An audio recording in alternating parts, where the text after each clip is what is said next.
K리그의 극초반이 굉장히 치열하게 펼쳐지고 있습니다. 작년에 돌풍을 일으킨 광주는 올해 더욱 큰 태풍으로 돌아왔고, 강등의 턱밑까지 다녀온 수원FC는 김은중 감독과 이승우라는 카드가 시너지를 발휘하면서 초반을 장악하고 있습니다. A매치 브레이크 전 마지막으로 펼쳐지는 3라운드는 과연 어떤 결과가 펼쳐질까요? 안녕하세요. 스냅앤스포츠 K리그 작가 축구 썰쟁이 장동입니다.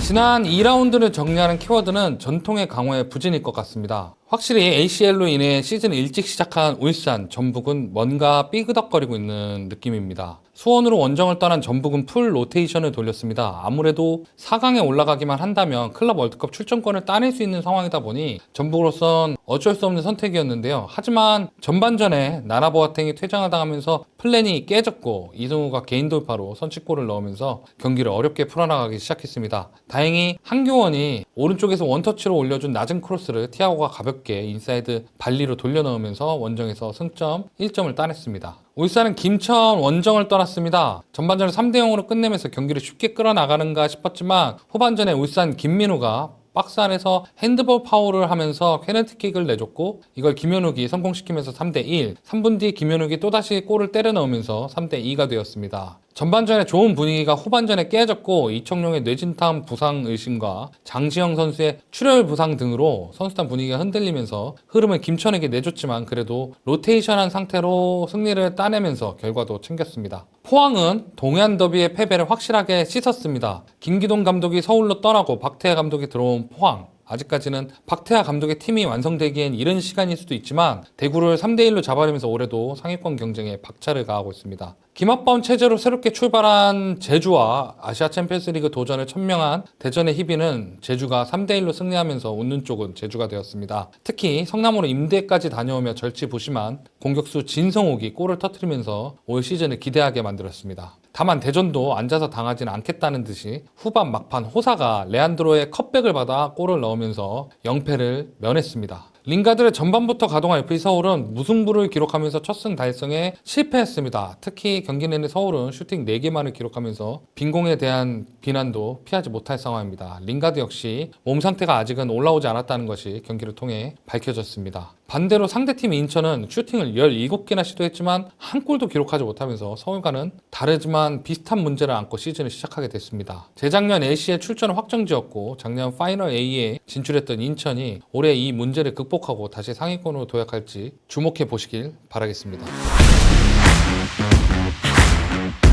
무엇보다 주목받을 팀은 바로 이 팀입니다. 광주FC죠. 이정윤 매직의 시간은 아직 끝나지 않았나 봅니다. 부임하자마자 1부 승격 후엔 ACL 엘리트 진출, 아직 2경기지만 2연승을 기록하며 초반 1위로 등극했습니다. 1라운드 FC 서울과의 개막전을 2대0으로 잡아내더니 2라운드 강원을 홈에서 4대2로 대파했습니다. 2경기 동안 6골을 득점하면서 공격력도 자랑하고 있는 상황입니다. 반대로 원정팀 강원은 패배했지만 2가지 성과를 얻었습니다. 첫 번째는 2골을 넣었다는 점이고 이 중 한 골은 리드하는 선취골과 동점골이라는 따라붙는 힘을 보여주는 득점이었다는 것. 그리고 두 번째는 양민혁이라는 만 17세 윙어의 등장입니다. 2경기 연속 공격 포인트를 보여주는 올 시즌 최연소 신인이 강원의 새로운 희망으로 등극하고 있습니다. 지난 시즌을 보면 시즌 초반에 승점 확보에 실패하게 되면 시즌 내내 그것을 털쳐내기 힘들다는 것을 수원 삼성을 통해 볼 정도로 승점 관리가 굉장히 중요한 리그 초반입니다. 일단 ACL 8강전을 치른 울산 HD와 전북 현대는 울산이 승리하면서 전북에게는 데미지가 남는 한 경기가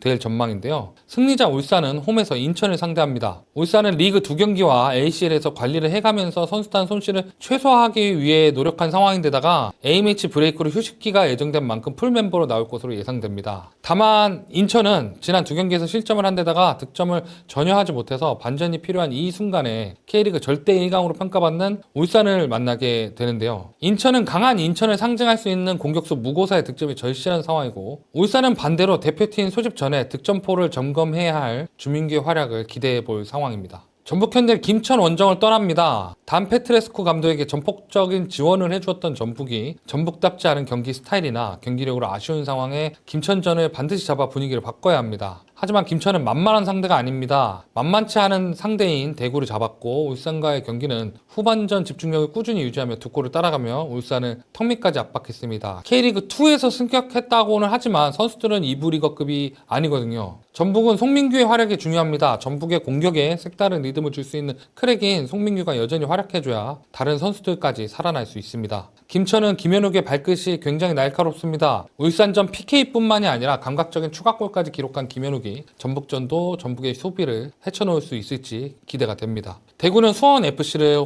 홈으로 불러드립니다. 2연패를 기록 중인 대구에게는 승리가 간절합니다. 반대로 수원FC는 이승우의 2경기 연속골로 1승 1무를 기록하면서 대구보다는 훨씬 여유로운 상황입니다. 그리고 작년 최다 실점을 만회하겠다는 듯이 수비적으로도 굉장히 단단해졌습니다. 하지만 대구는 작년의 경기력을 상대팀이 대비하는 느낌입니다. 특히 대구의 인작이 고재현의 부진이 뼈아픈 상황에 이제는 노장이 된 세징의 분전만이 드러나는 느낌마저 드는 상황입니다. 대구는 고재현의 부활이 절실해집니다. 장신 선수들 사이에서 빠져들어가 날카롭게 마무리하는 고재현의 능력치가 다시 살아난다면 대구는 공격에 있어서는 한숨 돌릴 수 있습니다. 수원FC는 이승우가 비록 대표팀은 낙마했지만 여전히 수원FC의 중심은 이승우입니다. 이승우의 발끝을 시작으로 다른 공격수의 득점도 같이 터져줘야 수원FC는 더 힘차게 나아갈 수 있습니다. FC서울은 다시 홈에서 첫 승 도전을 제주를 상대로 도전합니다. 저도 이 경기를 보러 갑니다. 시즌 초반 기성용의 재계약과 링가드의 영입으로 프리시즌 최대 뉴스를 흩뿌린 서울이 막상 시즌에 들어서자 극도의 빈공에 시달리고 있습니다. 링가드의 경기 체력이 아직 온전치 않은 데다가 선수단에 아직 기동볼이 입혀지지 않은 느낌입니다. 제주는 김학범 감독의 카리스마가 장악된 느낌입니다. 개막전 강원 원정을 비겼지만 홈에서 대전을 잡아내면서 분위기를 잡아가고 있는 상황인데요. 결국엔 서울은 링가드가 적응하고 올라와야 하는 상황입니다.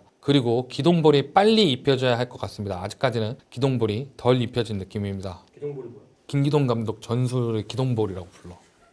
제주는 외국인 선수들의 활약이 눈부십니다. 특히 작년에도 좋은 활약을 보여준 유리 조나탄의 발끝이 서울에게 다시 한번 매섭게 발휘될지 지켜봐야 할 것 같습니다. K리그는 이제 막 출발했습니다. 겨울 내내 새로운 선수들이 들어오고 담금질을 하면서 모든 팀들이 리그를 위해 이제 막 출발했는데요. 슬퍼하기보다는 힘을 내고 자만하기보다는 자신감을 갖고 모든 선수들에게 즐거운 시즌이 되길 기원합니다. 지금까지 스냅앤스포츠 강동희였습니다.